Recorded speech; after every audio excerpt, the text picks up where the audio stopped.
Hello everyone, মই পলাশ শৰ্মা তোমালোক পুনৰবাৰ এক্সকুললৈ স্বাগতম জনাইছো। সো আজিৰ আমাৰ ভিডিওটো এটা বিশেষ ভিডিও। বিশেষ এই কাৰণে কাৰণ আজি মই তোমাক কোনো এটা পাৰ্টিকুলাৰ চেপ্টাৰ নভৰাও। ঠিক আছে? মেট্ৰিক পৰীক্ষা 27 তাৰিখে হয় না নাই? 27 ফেব্ৰুৱাৰীত মেট্ৰিক পৰীক্ষা আহি আছে। সো মই ভাবিলো যেহেতু সময় কম আছে গতিকে চেপ্টাৰ বহুত আছে। এটা চেপ্টাৰ পঢ়াব গলে তোমালোকৰ মই অহা বছৰৰ যিবোৰ মেট্ৰিক দিব হিহঁতৰ কাৰণে ঠিক আছে, কিন্তু এই বছৰ যিসকলে মেট্ৰিক দিবলৈ গৈ আছে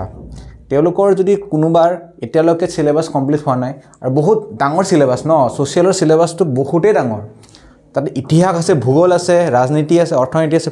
বহুত ডাঙৰ সিলেবাস হোৱাৰ কাৰণে ষ্টুডেণ্টৰ মুৰামুৰি সময়ত কি হয় অসুবিধা লাগে, কি চাও কি নাচাও হেনেকুৱা এটা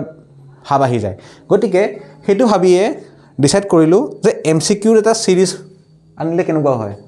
এই এমসিকিউ সিৰিজটোত মই টোটাল 50টা এমসিকিউ ইম্পৰ্টেন্ট দিয়া গৈছে। তাৰে আজিৰ ভিডিওটোত 25টা দিছো আৰু ইয়াৰ পৰৱৰ্তী ভিডিওটোত আৰু 25টা এমসিকিউ মই দিম। আৰু এই ভিডিওটো অকল মেট্ৰিকৰ এবাৰ দিয়াৰ ষ্টুডেণ্টৰ কাৰণে ইম্পৰ্টেন্ট নহয়, যিসকলে পৰৱৰ্তী সময়ত মেট্ৰিক দিবা তেওঁলোকৰ কাৰণেও এই সিৰিজটো খুবেই ইম্পৰ্টেন্ট, কাৰণ ইয়াতে মই গোটেই কিতাপ তিনিখন কিতাপৰে ইম্পৰ্টেন্ট এমসিকিউবোৰ দিয়া গৈছে ইয়াতে। ঠিক আছে, ক্লিয়াৰ হ'ল? সো স্টাৰ্ট কৰো আজি আমাৰ প্ৰথমটো কোৱেশ্চনৰ সৈতে। সো কি লিখা আছে, এটা স্টেটমেন্ট দিয়া আছে। স্টেটমেন্টটো কি আছিল? The United Bengal is a big force. The partition will destroy this big unity. আমি কেইদিনমান আগতে কি পঢ়ি আছিলো মনত আছে নাই? কোনবা যদি মনত নাই মনত কৰা, বংগ বিভাজন। বংগ বিভাজন আমি পঢ়ি আছিলো কেইদিনমান আগতে হা, বংগ বিভাজন। আৰু বংগ বিভাজনত আমি কি দেখিছিলো যে বংগ প্ৰটেকখনত যেটো জাতীয়তাবাদী চেতনা হেতু বৃদ্ধি পোৱাৰ কাৰণে তোমাৰ ব্ৰিটিছ চৰকাৰে বংগখন দুটা ভাগত বিভক্ত কৰিবলৈ আগবাঢ়ি আহিছিল। আৰু সেই বংগ বিভাজনৰ লগত ৰিলেটেড অৰ্থাৎ ইতিহাসৰ ফাৰ্স্ট চেপ্টাৰটোৰ লগত ৰিলেটেড হ'ল এই কোৱেশ্চনটো। এই কোৱেশ্চনটো কোৱা হৈছে যে সংযুক্ত বেংগল এটা তোমাৰ বহুত ডাঙৰ শক্তি আৰু the partition will destroy this big unity, আৰু বিভাজনে এই ডাঙৰ শক্তিটোক ভাগ ভাগ কৰি টুকুৰা টুকুৰা কৰি পেলাব। আৰু এই স্টেটমেন্টটো কোনে দিছিল? এই স্টেটমেন্টটো দিছিল তোমাৰ chapter option 1 secretary of India টুৰ তোমাৰ হাৰ্বাৰ্ট ৰিজলি, তেখেতে এই স্টেটমেন্টটো দিছিল। ঠিক আছে, হাৰ্বাৰ্ট ৰিজলি কোন আছিল? লৰ্ড কাৰ্জনে যাক তোমাৰ এই তোমাৰ বংগ বিভাজনৰ প্ৰপ'জেলটো পঠাইছিল তেওঁৱে আছিল তোমাৰ Herbert Risley, secretary of state for India, Bharat চৰকাৰৰ স্বৰাষ্ট্ৰ সচিব। ঠিক আছে, সো হেতু আমি গম পালো হাৰ্বাৰ্ট ৰিজলি। সো আমি সেকেন্ড চাও, লৰ্ড কাৰ্জনটো জানে তোমাৰ আমাৰ ইণ্ডিয়াৰ ভাইসৰয় আছিল। কেতিয়া আছিল বংগ বিভাজনৰ সময়ত। উইলিয়াম ৱাৰ্ড আছিল commissioner of Assam, chief commissioner of Assam দে, চিফ কমিশনাৰ অফ আসাম। ঠিক আছে, তেখেত আছিল চিফ কমিশনাৰ অফ আসাম। ঠিক আছে, আৰু তেখেতে পোনপ্ৰথমে বংগ বিভাজনৰ প্ৰপ'জেলটো দিছিল আৰু সেই প্ৰপ'জেলটোৰ ওপৰতে বেছ কৰি কিনে পৰৱৰ্তী সময়ত সেই প্ৰপ'জেল অলপমান সংশোধন কৰা গৈছিল, তাৰপিছত তোমাৰ বংগ বিভাজনটো কৰা গৈছিল। আৰু লৰ্ড উইলিয়াম বেণ্টিক আমি জানো ৰাজা ৰামমোহন ৰায়ৰ ৰিলেটেড 1829 তেখেতে কি কৰিছিল? সতী প্ৰথাটো কি কৰিছিল? বিলুপ্ত কৰিছিল, এবলিশ্যন অফ সতী। ঠিক আছে, সো আমি হাৰ্বাৰ্ট ৰিজলিটো গম পালো কি হয়, তাৰ লগতে বাকি 4টা অপশন, সেই 4টা অপশনৰ লগত ৰিলেটেড কিছু কথা গম পাই গলো। William ward commissioner of Assam আছিল, লৰ্ড উইলিয়াম বেণ্টিকে 1829 সতী প্ৰথা বেন কৰিছিল, আৰু লৰ্ড কাৰ্জন আছিল তোমাৰ 1905 চনত যে বংগ বিভাজন আছিল সেইখিনি সময়ত তেওঁ ভাৰতৰ ভাইসৰয় আছিল। ক্লিয়াৰ হ'ল? সো আমি যদিও মই 25টা কোৱেশ্চন আজি আনিছো, কিন্তু এই প্ৰত্যেকটা অপশনৰ দ্বাৰা যদি আমি নতুনকৈ কোৱেশ্চন বনাবলৈ যাওঁ সো 25টাতকৈ বেছি হ'ব। সো আজি ক্লাছটো খুবেই ইম্পৰ্টেণ্ট, ক্লাছটো মনোযোগেৰে চাই যাবা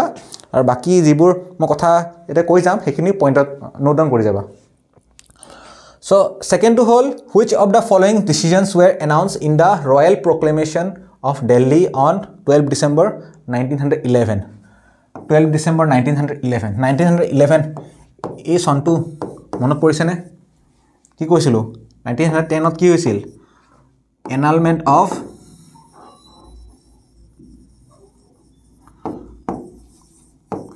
পাৰ্টিশন অফ বেংগল, অৰ্থাৎ বংগ বিভাজনটো মানে ৰদ কৰা গৈছিল। বংগ বিভাজনটোৰ যেটো হৈছিল বংগদেশক পুনৰ গঠিত কৰা গৈছিল। ঠিক আছে, 1911 চনত। 1905 চনত তোমাৰ বংগ বিভাজন হৈছিল আৰু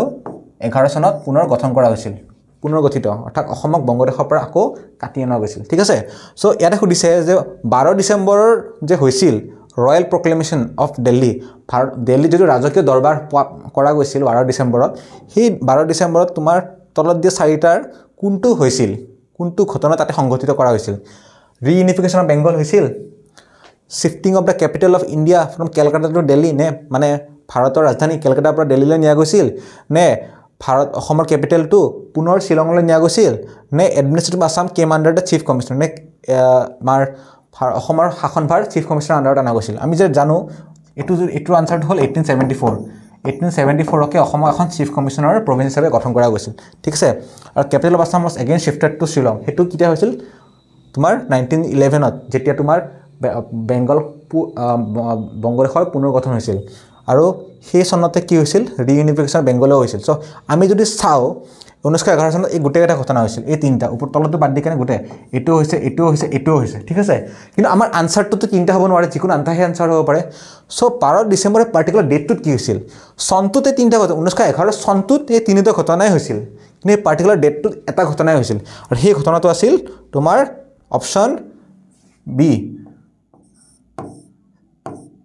shifting of the capital of Assam from Kolkata to Delhi option B ঠিক আছে বাকি অপশন খিনি তুমি হেৰি কৰা মুছি দিছো 1911 চনত হৈছিল ঠিকে বাকি তিনিটাও কিন্তু 12 ডিসেম্বৰত অকল B2 হৈছিল অৰ্থাৎ তোমাৰ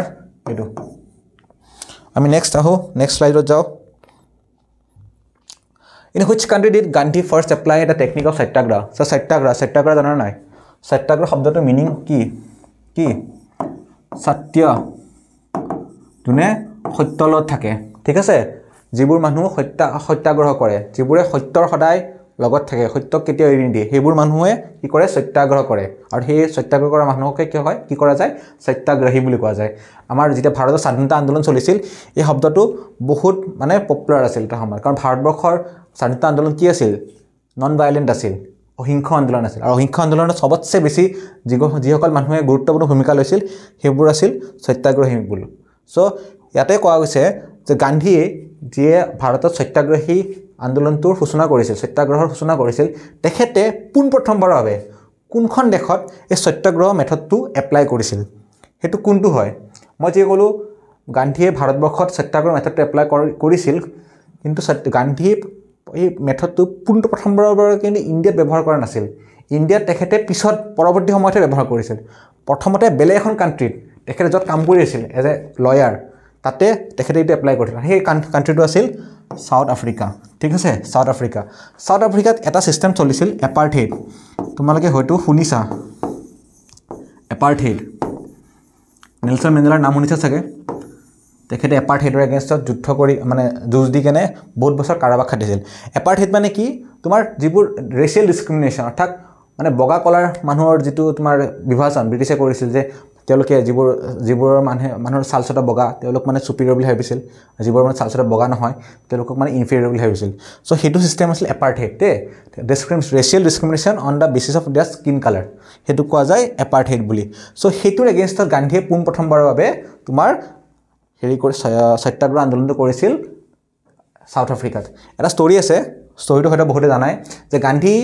এবাৰ কি কৰিছিল সাউথ আফ্ৰিকাত যেতিয়া তেখেতে কাম কৰি আছিল তেখেতে ফাৰ্স্ট ক্লাছ ট্ৰেইনৰ টিকেট কাটিছিল হা ফাৰ্স্ট ক্লাছ ট্ৰেইনৰ টিকেট কাটি কেনে তেখেতে ফাৰ্স্ট ক্লাছ ট্ৰেইনৰ যেটো ডবা থাকে তাতে উঠি গল যাব ট্ৰেইনখন চলিব সেইখিনি সময়তে তোমাৰ কেইটামান বগা সাহাব আহিল বগা সাহাববিলাকে আহি গান্ধীক ক'লে ঐ এতে কিয় বহি আছ উঠ ইয়াৰ পৰা যে গান্ধীয়ে ক'লে মোৰ টিকেট আছে টিকেট দেখাই দিলে মোৰ টিকেট আছে ফাৰ্স্ট ক্লাছৰ মই কিয় উঠিম ইয়াৰ পৰা তেতিয়া কি কৰিলে গান্ধী কিহতে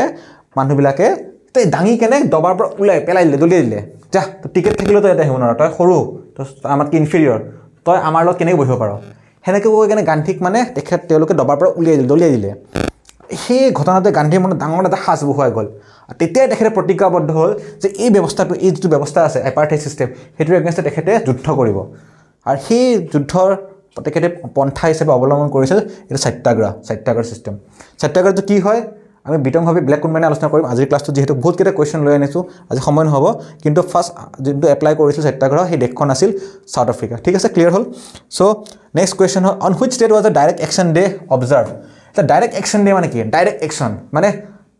ডাইৰেক্ট তুমি মানে কিবা এটা কাম কৰিবৰ কাৰণে প্ৰতিজ্ঞাবদ্ধ হৈছা আৰু সেইটো আছিল ডেটটো 16 আগষ্ট 1946 সেইদিনা কি কৰিছিল যোনটো অল ইণ্ডিয়া মুছলিম লীগ আছিল হা অল ইণ্ডিয়া মুছলিম লীগ তেওঁলোকে যেটো তেওঁলোকৰ পাৰ্টিশন অফ ইণ্ডিয়াৰ যে দাবী অৰ্থাৎ সেপাৰেট ভাবে এখন তেওঁলোক দেশ লাগিছিল না পাকিস্তান সেই পাকিস্তানৰ দাবীটো তেওঁলোকে সবলভাৱে দাঙি ধৰিছিল আৰু তাৰ ফলত তোমাৰ কলিকতাত কি হৈছিল ডাঙৰ এটা ৰায়ট হৈছিল ৰায়ট মানে গম পানে যত হিন্দু মুছলিমৰ মাজত সংঘাত হৈছিল আৰু তাত বহুত মানুহ মৰিছিল ঠিক আছে আৰু সেই কোনটো আছিল দিনটো 16 আগষ্ট 1946 সেইখিনি টাইমত মানে পাৰ্টিশন ৰিলেটেড বহুত কথা আলোচনা হৈ আছিল আৰু তাকে সেই বস্তুটোকে তোমাৰ সুবিধা হিচাপে লৈ কেনে মুছলিম লীগে 16 আগষ্ট 1946 ত ডাইৰেক্ট একচেন্ট ঘোষণা কৰিছিল আমাক মানে পাকিস্তান লাগিবই তো সেই বস্তুটোক লৈ কেনে তোমাৰ 16 আগষ্ট 1946 চনত তোমাৰ ডাইৰেক্ট একচেন্ট ঘোষণা কৰিছিল আৰু তাৰ ফলত কলিকতাত এটা ডাঙৰ মানে হিন্দু মুছলমানৰ মাজত সংঘাত হৈছিল তাত বহুত মানুহ মৰিছিল ঠিক আছে when was slavery banned in Assam slavery যদিও কোৱেশ্চনটো দিয়া আছে when was slavery banned in Assam আমি জানো যে ভাৰতত যদিও ডাক প্ৰথাটো আছিল অসমত তেনেকৈ ডাক প্ৰথা নাছিল হা অসমত মানে ডাক প্ৰথা একেবাৰে নাই বুলি ক'ব নোৱাৰি বাট ভাৰতত যেনেকৈ চলিছিল যে কুতুবুদ্দিন আইবাকক যেনেকৈ ঘড়ীয়ে কিনি আনিছিল ডাক আছিল কুতুবুদ্দিন আইবাক আৰু কুতুবুদ্দিন আইবাক যেহেতু ঘড়ী ডাক আছিল গতিকে কুতুবুদ্দিন আইবাকে প্ৰতিষ্ঠা কৰা যেটো তোমাৰ ৰাজবংশ হেটো ডাক প্ৰথা বুলি ডাক বংশ বুলি জনা যায় ঠিক আছে তেনে বেলেগ ৰজাবিলাকৰ বহুত ডাক আছিল হেনুকা নহয় নাই কিন্তু অসমত তোমাৰ তেনেকৈ ডাক সিস্টেমটো নাছিল অসমত আহোমসকলৰ আন্দাৰত কি আছিল পাইক সিস্টেম আছিল ঠিক আছে এই পাইকবোৰ কি আছিল কোনো ধৰণৰ ডাক নহয় তেওঁলোক মানে সাধাৰণ জনগণে আছিল আৰু তেওঁলোকে কি কৰিছিল বছৰৰ এটা নিৰ্দিষ্ট সময় তেওঁলোকে ৰজাঘৰত তোমাৰ কাম কৰি দিব লাগিছিল পাৰিশ্ৰমিক পোৱা নাছিল তাৰ কাৰণে গতিকে আমি হেতু ডাক সিস্টেম বুলি ডাইৰেক্টলি ক'ব নোৱাৰো হেতু মানে ট্যাক্স পে কৰা হিচাপে ধৰিব পাৰো আজিকালি আমি ট্যাক্স কি পইচাৰে পে কৰো সেইখিনি মত মানে পইচা পাতিৰ প্ৰচলন ইমান নাছিল গতিকে মানুহে কায়িক পৰিশ্ৰম মানে ফিজিক্যাল লেবাৰ ইউজ কৰি কেনে তোমাক চৰকাৰক মানে তেখেতৰ কৰটো প্ৰদান কৰিছিল গতিকে তাৰ কাৰণে তুমি ট্যাক্স পে কৰিছা তোমাক চৰকাৰে পইচা দিব নেকি নিদিয়ে ন তুমিহে চৰকাৰক পইচা দিবা গতিকে সেই সময়ত যেহেতু পইচা নাছিল গতিকে কি আছিল মানে শাৰীৰিক পৰিশ্ৰম কৰি কেনে সেই কৰটো তেওঁলোকে পৰিশোধ কৰিছিল যদিও অসমত পাইক ডাক প্ৰথা নাছিল তো এইটো সিস্টেমটো যে অসমৰ কোৱেশ্চনটো অসমৰ সৈতে সংলগ্ন কৰি কিয় কোৱা গৈছে কাৰণ সেই সময়ত যেতিয়া এই ডাক প্ৰথাটো মানে হেৰি কৰিছিল অসম মানে ভাৰতবৰ্ষৰ পৰা বেন কৰিছিল সেই সময়ত অসম ভাৰতবৰ্ষৰ পাৰ্ট আছিল হয় না নাই গতিকে এতিয়া অসম ভাৰতবৰ্ষৰে পাৰ্ট সেই সময়ত ব্ৰিটিছ আহি গৈছিল আৰু ব্ৰিটিছে অসমখনৰ দখল কৰি লৈছিল 1826 ত আমি জানো যে 1826 ত অসম ভাৰতবৰ্ষৰ লগত সংলগ্ন হৈ গৈছিল থ্ৰু ইয়াণ্ডাবু ট্ৰিটি ঠিক আছে গতিকে এই কোৱেশ্চনটো হেতু প্ৰসংগত দিয়া গৈছে ভাৰতবৰ্ষত বেন হৈছিল আৰু অসম যেহেতু ভাৰতবৰ্ষৰ লগতে আছিল গতিকে অসমত বেন কিয় দিয়া হৈছিল হেতু সোধা গৈছে সো সেই কোৱেশ্চনটোৰ আনসাৰ হ'ব 1843 আনসাৰ অপশন বি 1843 কাৰণ 1843 তোমাৰ ইণ্ডিয়ান স্লেভাৰী এক্ট পাছ হৈছিল দে ইণ্ডিয়ান স্লেভাৰী এক্ট আৰু এই এক্টখনৰ থ্ৰু দি তোমাৰ কি হৈছিল তোমাৰ ইণ্ডিয়াত তোমাৰ ডাক প্ৰথাটো বিলুপ্ত কৰা হৈছিল Indian slavery act clear give me blood and I shall give you freedom এই কোডটো কোনে দিছিল বহুত ফেমাছ কোড ঠিক আছে এই যিগৰাকী মানুহৰ তোমাৰ কোডটো কথা কোৱা গৈছে সেই মানুহগৰাকীৰ 23 জানুৱাৰী আজিৰ পৰা এমাহ আগতে আজি কিমান তাৰিখ আজি মই ভিডিঅ ৰেকৰ্ড কৰি আছো তোমাৰ 24 তাৰিখে হা যোৱাকালি গ'ল 23 ফেব্ৰুৱাৰী 23 জানুৱাৰী তেখেতৰ কি আছিল তেখেতৰ দিৱস আছিল যাক আমি কি কওঁ নেতাজী দিৱস নেতাজী ডে ঠিক আছে নেতাজী ডে কাক এটা আনসাৰটো নিজে কোৱাচোন কোনটো হ'ব নিজে কোৱা ক'ব পাৰিবাই চাগে আৰু আনসাৰটো হ'ল option number D Netaji Subhas Chandra Bose ঠিক আছে তেখেতে এই কথাটো কৈছিল give me blood I shall give you freedom মানে মোক তেজ দিয়া মই তোমাক স্বাধীনতা দিম এটো তেখেতে ক'ত কৈছিল তেখেত যেতিয়া ইণ্ডিয়ান নেশ্যনেল আৰ্মিৰ কমাণ্ড তেখেত নেতৃত্ব ল'ব কাৰণে তেখেত যেতিয়া বাৰ্মা গৈ পাইছিল মানে মিয়ানমাৰ গৈ পাইছিল তেতিয়া তেখেতে তোমাৰ এই ডায়লগটো কৈছিল ঠিক আছে এই কোডটো কৈছিল ঠিক তেনেকৈ আমি বাকি কেইজন যদি আমি নেতাৰ কথাও জানো তেতিয়াহ'লে আমি গম পাম মহাত্মা গান্ধীটো জানোৱে সবে জাতিৰ পিতা হয় আমাৰ মহাত্মা গান্ধী জাতিৰ পিতা হয় না মহাত্মা গান্ধী কি হয় আমাৰ জাতিৰ পিতা আৰু মহাত্মা গান্ধী জাতিৰ পিতা বুলি কোনে কৈছে হেতু যদি পৰীক্ষাত কোৱেশ্চন আহে হেতুৰ আনসাৰটো কি হ'ব মহাত্মা গান্ধী জাতিৰ পিতা বুলি কিন্তু নেতাজী সুভাষ চন্দ্ৰ বোসে কৈছিল ঠিক আছে তেখেতৰ এটা ৰেডিঅ' আছিল radio' channel Azad Hind radio' বুলি তাতে তেখেতে প্ৰথমবাৰৰ বাবে মহাত্মা গান্ধী জাতিৰ পিতা বুলি সম্বোধন কৰিছিল ঠিক আছে ক্লিয়াৰ হ'ল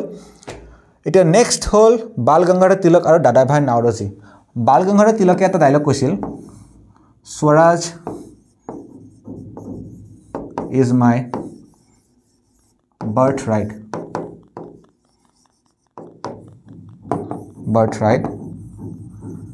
and etu mona khoru koilo and I shall Swaraj is my birthright and I shall have it অৰ্থাৎ স্বাধীনতা মোৰ জন্মগত অধিকাৰ আৰু মোক হেতু লাগিবই হেতু কোনে কৈছিল বাল গংগাধৰ তিলকে ঠিক আছে আৰু বাল গংগাধৰ তিলকে আৰু এটা বস্তু তোমাৰ হেৰি কৰিছিল ভাৰতবৰ্ষত হেৰি কৰিছিল সূচনা কৰিছিল আমাৰ যেটো গণেশ পূজা হয় ন তোমাৰ মহাৰাষ্ট্ৰৰ বহুত ডাঙৰকে হয় এই গণেশ পূজাটো তোমাৰ মডাৰ্ন টাইমত বাল গংগাধৰ তিলকে সূচনা কৰিছিল তাৰেও ঠিক আছে আৰু যোনটো লাষ্টৰটো হয় যোনটো লাষ্টৰটো আমি কলো দাদাভাই নাওৰোজী তেখেতক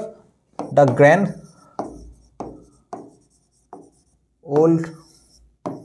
ম্যান অফ ইন্ডিয়া বুলি জনা যায় অৰ্থাৎ তেখেতক the grand old man of India বুলি জনা যায় তেখেতৰ নাম হয় নিকনেম হয় তেখেতে ভাৰতবৰ্ষৰ অৰ্থনীতিৰ ওপৰত এখন ডাঙৰ ইম্পৰ্টেন্ট কিতাপ লিখিছিল সেই কিতাপখনৰ নাম হ'ল মই যদি ইয়াতে এটা কাম কৰো এটা বহুত লেটাৰ হৈছে মই এখিনি মুছি দিছো তেখেতে সেই কিতাপখনৰ নাম আছিল Poverty and Un-British Rule of India যাতে তেখেতে ভালকে এক্সপ্লেইন কৰিছিল কেনেকৈ ব্ৰিটিছে ভাৰতবৰ্ষক লুটি আছে দে কেনেকৈ ভাৰতবৰ্ষৰ মানে তোমাৰ টকা পইচাবোৰ ব্ৰিটিছে লুটি কেনে লৈ যায় আছে Poverty and Un-British Rule in India এইবোৰৰ ওপৰত আমি কিতাপে ইউটিউব ক্লাছ এটা লম ডিটেইলছত মই বুজাই দিম ঠিক আছে এখিনি ইম্পৰ্টেন্ট হয় দে যদি কিতাপত দিয়া নাই এইবোৰৰ কথা তথা কিছুমান ইম্পৰ্টেন্ট ইনফৰমেশন হয় কাৰণে মই বৰ্ডত লিখি লৈছো এখিনি স্ক্ৰিনশ্বট মাৰি ল'ব পাৰা নাবা এতিয়া তোমালোকে ভিডিঅ'তে পোষ্ট কৰি লিখিব পাৰা মই আঁতৰি দিছো অলপ তোমালোকে স্ক্ৰিনশ্বট মাৰি ল'ব পাৰা ঠিক আছে মই ভাবিছো তোমালোকে মাৰি লৈছা গতিকে মই নেক্সট কোৱেশ্চন আগবঢ়ো দে কোৱেশ্চন বহুত আছে অলপ ফাষ্ট যাম এতিয়া মই কোৱেশ্চন 25টা আনিছো এতিয়া 6টা গলে মাত্ৰ আৰু 19টা আছে গতিকে অলপ ফাষ্ট যাম এতিয়া the pigeon revolt which took place in the year 1861 1800 তোমাৰ 1861 চনত যোনটো আমাৰ কৃষক বিদ্ৰোহ হৈছিল সেই কৃষক বিদ্ৰোহ কোনটো হৈছিল ফুলগুৰি ঠিক আছে ৰঙিয়াত কোনটো কিটা হৈছিল 1893 94ত লাচিমাতো তেনেকৈ 1894ত হৈছিল আৰু পথৰঘাটত তোমাৰ 1894ত হৈছিল সো বাকি তিনিটাৰ সংগীতা অলমোস্ট সিমিলাৰ খালি পথৰঘাটত ফুলগুৰিত বহুত আগতে হৈছিল ফুলগুৰি কৃষক বিদ্ৰোহটো অসমৰ প্ৰথম কৃষক বিদ্ৰোহ হা 1861ত হৈছিল নেক্সট আমি যাও who led a revolt of ethnic tribes in North Kashmir in 1881 1881 চনত যোনটো তোমাৰ নৰ্থ কাছাৰ অৰ্থাৎ বৰ্তমান ডিমা হাছাও পাহাৰ যে আছে ডিমা হাছাও ডিস্ট্ৰিক্টখন যে আছে তাতে যে তোমাৰ হেৰি হৈছিল দা ৰিভল্ট হৈছিল ব্ৰিটিছৰ এগেইনষ্টত হেতু কোনে নেতৃত্ব বহন কৰিছিল হেতু হল সম্বোধন ফংলো তোমালোকে যেটা হাফলং যোৱা যদি কোনবা যদি হাফলং গৈছা তেতিয়াহ'লে দেখাবা সম্বোধন ফংলো এটা ডাঙৰ এটা মূৰ্তি ষ্টেচু এটা হাফলঙৰ মানে বনাই থোৱা আছে তেখেত আছিল ডিমাছাসকলৰ নেতা ঠিক আছে সো সম্বোধন ফংলো কোৱেশ্চনটোৰ আনসাৰ হয় টিকেন্দ্ৰ জিটো আছিল তোমাৰ মণিপুৰৰ এগৰাকী ৰিভল্ট তোমাৰ স্বাধীনতা সংগ্ৰামী তেনে উকিয়াম নংমা আছিল মেঘালয়ৰ এগৰাকী স্বাধীনতা সংগ্ৰামী ঠিক আছে আৰু ৰাজা কুলচন্দ্ৰ আছিল মণিপুৰৰে সো দুগৰাকী মণিপুৰ এগৰাকী ডিমাছাৰ আৰু আনগৰাকী হল মেঘালয়ৰ ঠিক আছে clear hall So Assam Chhatra Sanmelan was formed in the year 1916. बहुत इजी है सब जाना सके यार फर्स्ट जनरल सेक्रेटरी আছিল লক্ষ্মীনাথ বেজবৰুৱা দে আৰু 1907 কি হৈছিল আমাৰ কেইদিনমান আগতে হৈ গল না পাঠশালাত কি হৈ গৈছিল কাৰ অধিৱেশন 1917 চনত তোমাৰ কাৰ অধিৱেশন কোনটো এস্টাবলিশ হৈছিল হা যাৰ অধিৱেশন কেইদিনমান আগতে পাঠশালাত হৈ গল ইয়েস অসম সাহিত্য সভা তাৰ প্ৰথম তোমাৰ সভাপতি আছিল পদ্মনাথ গোহাঁই বৰুৱা মই নামটো লিখি দিয়া নাই যেহেতু বহুত কেটা কোৱেশ্চন আজি তোমাৰ আকৌ আনসাৰ কৰাব বাকি আছে গতে মই ফাৰ্স্ট গৈ আছো অসম সাহিত্য সভা আছিল তোমাৰ 1917 চনত 1920-21 চনত কি হৈছিল নন কৰ্পোৰেচন মুভমেন্ট অসহযোগ আন্দোলন আৰু 1918 চনত হৈছিল গান্ধী কৰিছিল দুটা আন্দোলন হা এটা হল খেৰা সত্যাগ্ৰহ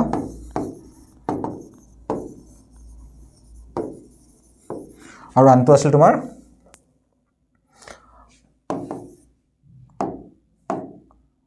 তোমাৰ আহমেদাবাদ মিল ষ্ট্ৰাইক ঠিক আছে আহমেদাবাদ মিল ষ্ট্ৰাইক দেখিছা 1916 অসম ছাত্ৰ সন্মিলন এষ্টাব্লিছ হৈছিল তাৰে প্ৰথম জেনেৰেল সেক্ৰেটাৰী আছিল তোমাৰ লক্ষ্মীনাথ বেজবৰুৱা অসম সাহিত্য সভা হৈছিল 1917 তোমাৰ মহাত্মা গান্ধীৰ আন্দোলন নেতৃত্বত দুটা আন্দোলন হৈছিল খেৰাজ সত্যাগ্ৰহ আৰু আহমেদাবাদ মিল ষ্ট্ৰাইক আৰু 1920 চনত তোমাৰ নন কৰ্পোৰেচন মুভমেণ্ট অৰ্থাৎ অসহযোগ আন্দোলন ষ্টাৰ্ট হৈছিল ভাৰতবৰ্ষত clear next question where was the first medical college in of North East India established to সবে জানো আমি ডিব্ৰুগড় যাক আজি আমি অসম মেডিকেল কলেজ জনা যাও অসম মেডিকেল কলেজ নামটো কেতিয়া দিয়া গৈছিল 3 নৱেম্বৰ 1947 আৰু এই তোমাৰ যোনখন মেডিকেল কলেজ সেইটো এষ্টাব্লিছ হৈছিল 1900 চনতে হা তেতিয়া সেই সময়ত তাক বেৰি হোৱাইট মেডিকেল স্কুল বুলি জনা গৈছিল বেৰি হোৱাইট মেডিকেল স্কুল ঠিক আছে হেৰি পৰৱৰ্তী পৰ্যায়ত তোমাৰ 1947 চনৰ 3 নৱেম্বৰ তাৰিখে তাৰ নামটো অসম মেডিকেল কলেজ নামেৰে নামকৰণ কৰা গৈছিল ঠিক আছে মেডিকেল কলেজ বেৰি হোৱাইট মেডিকেল কলেজ ঠিক আছে আই হোপ ভিডিওটো তোমালোকে চাই ভাল পাইছা যদি কাইন্ডলি লাইক কৰি দিবা ভিডিও লগৰবিলাকৰ মাজত শ্বেয়াৰ কৰি দিবা আৰু আমাৰ চেনেলটো সাবস্ক্ৰাইব কৰি দিবা ঠিক আছে সো আমি আগবাঢ়িছো আমাৰ নেক্সট কোৱেশ্চনটো হেতু আছিল which of the literatures mentioned below are known as Trimurti of Jonaki Jog মানে জোনাকী আলোচনী আমি জানো না নাই জোনাকী আলোচনী হা এই জোনাকী আলোচনী কেতিয়া প্ৰকাশ পাইছিল 1800 কেতিয়া 89 ঠিক আছে এই 1889 চনত তোমাৰ কি জোনাকী আলোচনী প্ৰকাশ পাইছিল তাৰ আগত কি তাৰ আগৰ বছৰত কি আমাৰ স্থাপন হৈছিল অসমীয়া ভাষা উন্নতি সাধনী সভা হয় নে নাই অসমীয়া ভাষা উন্নতি সাধনী সভাৰ আন্ডাৰতে জোনাকী মেগাজিনখন পাবলিছ কৰা গৈছিল আৰু সেই জোনাকী মেগাজিন পাবলিছ কৰাৰ সেই সময়ত জোনাকী যুগ বুলি কোৱা গৈছিল সেই সময় পিৰিয়ডখিনি জোনাকী মেগাজিনখন যেতিয়া পাবলিছ হৈ আছিল আৰু এই জোনাকী যুগৰ তিনিগৰাকী বহুত গুৰুত্বপূৰ্ণ সাহিত্যিক আছিল তেওঁলোক আছিল তিনিগৰাকী আছিল হেমচন্দ্ৰ গোস্বামী লক্ষ্মীনাথ বেজবৰুৱা আৰু চন্দ্ৰকুমাৰ আগৰৱালা সো অপচন কি হ'ব বি সি ডি মানে 2 3 4 এইটো অপচন বি হ'ব হা আৰু গুণাভিৰাম বৰুৱা কোন আছিল তেখেতে 1857ত হা 1857ত আনন্দৰাম বৰুৱা নাম শুনিছানে অসমৰ প্ৰথম ICS officer Indian civil service তেখেতৰ লগত লগ লাগি কেনে এটা তোমাৰ সংগঠন গঠন কৰে জ্ঞান প্ৰদায়িনী সভা মানুহবোৰৰ মাজত জাতীয়তাবাদী চেতনা বৃদ্ধি কৰিবৰ বাবে এটা সংগঠন তেখেতে এটা তোমাৰ স্থাপিত কৰিছিল হেতু নাম আছিল জ্ঞান প্ৰদায়িনী সভা এটোকে বহুতে গম নাপায় সো মই তোমালোক লিখি দিছো তোমালোকে নোট ডাউন কৰি লবা ঠিক আছে সো হু ৰোড দা ৰাষ্ট্ৰৰংগিনী অবভিয়াসলি আমি জানো কালহান কটিল কি লিখিছিল অৰ্থশাস্ত্ৰ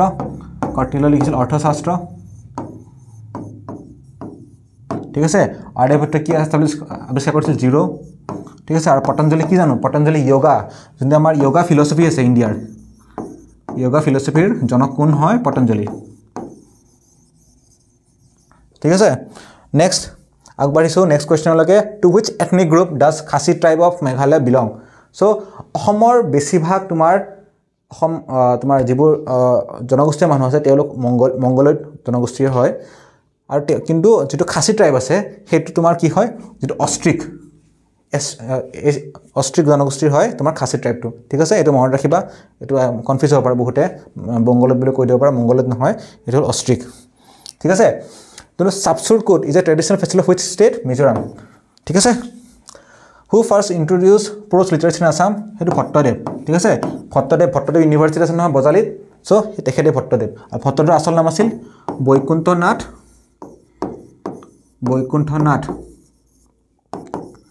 ভাগৱত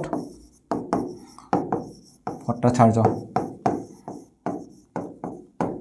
ঠিক আছে বৈকুণ্ঠনাথ ভাগৱত ভট্টাচাৰ্য হেতু আছিল তেওঁৰ আসল নাম ঠিক আছে Which of the following is a non-renewable resource? কোনটো অনবীকৰণযোগ্য সম্পদ হৈ উঠিছে অনবীকৰণযোগ্য জানানে যাক বাৰে বাৰে আমি উৎপাদন কৰিব নোৱাৰো এটা সময়ত হেতু শেষ হৈ যাব হেতু আনসাৰটো কোন ক্ৰপ হ'ব নেকি ক্ৰপ তো নহয় যিমান খেতি কৰো কিমান আৰু হৈ থাকিব ফৰেষ্ট নহয় গছ আমি ৰুলে গছ আকৌ তোমাৰ এৰি হ'ব গছ ডাঙৰ হ'ব গছ এইবোৰে আকৌ বন জংগল সৃষ্টি কৰিব পানীটো নহয় সো আনসাৰ হ'ব আমাৰ মিনাৰেল অইল ঠিক আছে অৰ্থাৎ খনিজ তেল আমি মাটি যেটো খাৰুৱা তেল বুলি কয় হেতু ঠিক আছে কাৰণ এটা সময়ত কি হেতু এটা নিৰ্দিষ্ট লিমিটলৈকে আছে এটা সময়ত যদি বেছি সময় উলাই থাকো আমি হেতু এটা সময়ত শেষ হৈ যাব ঠিক আছে so next which of the following not an example of green house gas ঠিক আছে এটো বহুত ট্ৰিকি কোৱেশ্চন হয় এটো কোৱেশ্চনৰ বহুতে হয়তো আনসাৰ কি দিবা টুৰিজম দিবা হা টুৰিজম দিবা বুলি ভাবা বহুতে চাগে কাৰণ আমি ফুৰো নেচাৰ এক্সপ্লোৰ কৰো তাতে কি আৰু পলিউশ্যন কৰিব আছে তাতে ক'ত গ্ৰীণ হাউচ গেছ ওলাব বা টুৰিজিমত কি ভাবাচোন টুৰিজিম যেতিয়া আমি কৰোঁ তেতিয়া আমি কি বাহন ইউজ কৰোঁ হয়নে নাই বাহনত কি ওলায় তাৰ পৰা বাহনৰ পৰা কি ওলায় ছালফাৰ ডাই অক্সাইড ওলায় নাইট্ৰাছ অক্সাইড ওলায় সেইবোৰে তোমাৰ পলিউশ্যন কৰে হয়নে নাই কিন্তু ট্ৰান্সপৰ্টটো তেনেকৈ গাড়ীৰ লগত ৰিলেটেড মিনাৰেল ৰিচোৰ্চ যেতিয়া এক্সপ্ল'ৰ কৰা যায় মাইনিং কৰা যায় মাটি খান্দা যায় তেতিয়াও বিভিন্ন ধৰণৰ পলিউটেণ্ট ওলাই আহে কিন্তু যিটো কমিউনিকেশ্যন সেইটো হ'ল তোমাৰ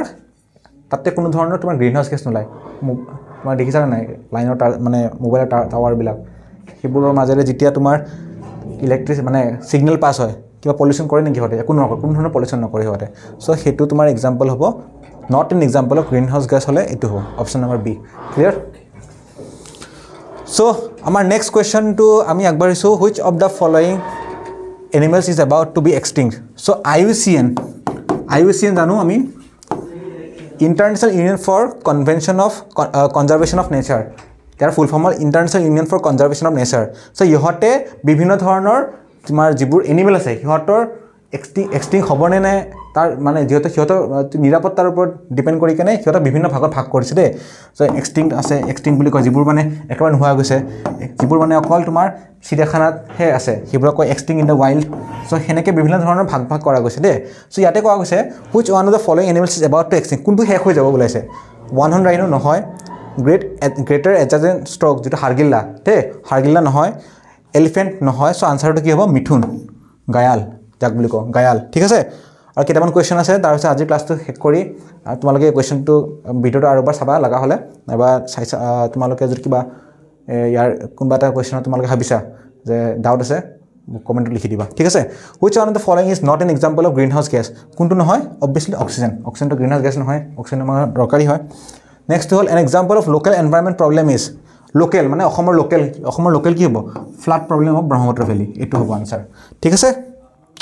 which is the largest country in the world in terms of land area so land area ক্ষেত্ৰত সবতছে largest country কোন হয় ৰাছিয়া ঠিক আছে ৰাছিয়া এক নম্বৰত আছে সেকেন্ডত আছে তোমাৰ কি কানাডা আৰু থাৰ্ডটো তোমাৰ সিধে যায় আমাৰ একেবাৰে নেইবাৰ হয় চাইনা ঠিক আছে সো ইয়াতে আজকি কি আছে which is the largest country in the world in terms of land area কোনটো আছে ৰাছিয়া যদি নাথাকে কেতিয়াবা তেতিয়া কি হ'ব কানাডা আৰু কানাডা ৰাছিয়া দুটা নাথাকিলে কি হ'ব চাইনা অপশ্যনত কি আছে চাই ল'বা দেই অপশ্যন যদি ৰাছিয়া নাথাকে অস্ট্রেলিয়া কানাডা ইন্ডিয়া চাইনা থাকলে কি হয় কানাডা ঠিক আছে যারা যদি তিনটা যদি থাকে তেতিয়া রাশিয়া হবে কিন্তু ঠিক আছে next question which sea has separated the continents of Asia and Africa so এটা সাগর আছে হা তা সাগৰটোৰ ইটো সাইড কি হয় তোমাৰ সাউদি আৰবিয়া